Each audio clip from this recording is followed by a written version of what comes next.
Toutes les jeunes femmes, toutes les femmes à partir de la puberté doivent pratiquer l'autopalpation des seins une fois par mois, de préférence après les menstrues.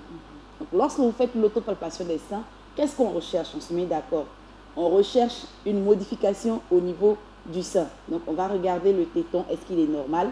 On va regarder l'aréole. L'aréole, c'est la partie noire qu'il y a autour du téton. Est-ce que c'est normal? On va regarder la forme même du sein. Est-ce que le sein n'a pas changé? C'est vraiment important de connaître son corps. Ça veut dire qu'il faut avoir l'habitude de regarder ses seins pour comprendre qu'il y a un changement. Voilà, qui ne va pas. Donc, on va rechercher ça. Et pour finir, on va faire pression sur le téton pour voir est-ce qu'il n'y a pas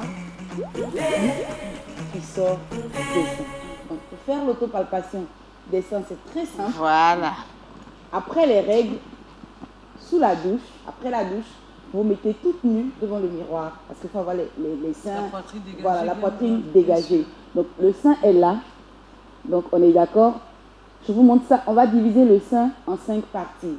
Donc on a le cadran supérieur droit, gauche, le cadran inférieur droit, le cadran inférieur gauche et enfin le téton qui est la 5e partie. Donc pour faire l'autopalpation, on va utiliser nos 4 doigts. Donc le pouce ne va pas fonctionner. On va le plier sur ces 4 doigts qu'on va utiliser. Donc, lorsque on va plaquer ces doigts-là, il faut vraiment les plaquer de sorte que le sein, si vous voulez, soit plaqué contre la cage thoracique. Voilà. Donc, comme il est divisé en 4, on a la main derrière la tête. Donc, j'ai la main gauche derrière la tête.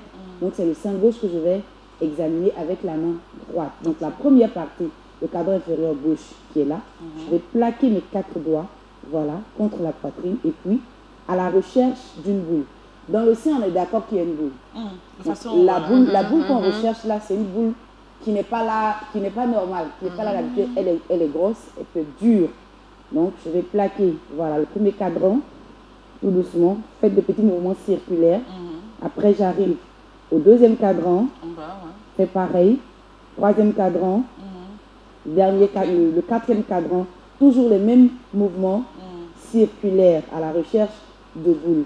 Et on va finir, vous voyez la dernière image là, on finit le 5e point, n'oublions pas c'était le téton, en faisant une légère pression sur le téton. On est devant le miroir pour s'assurer qu'il n'y a pas de pus, il n'y a pas autre chose qui apparaît. C'est quelque chose de simple qu'on fait en moins de 5 minutes, mais qui pourtant peut nous aider à savoir s'il y a quelque chose Tu n'as pas fait la pression, on n'a pas vu la pression. Okay. Oh non. À savoir s'il y a quelque chose de dangereux. Comme je le disais, la mortalité est très élevée. C'est de 75%.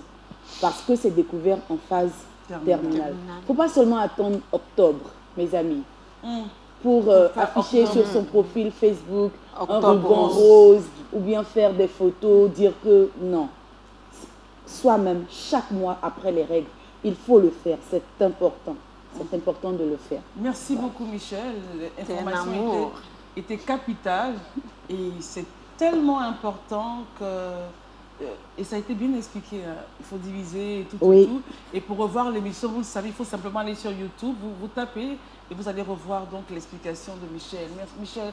Thank you. Oh, you're welcome.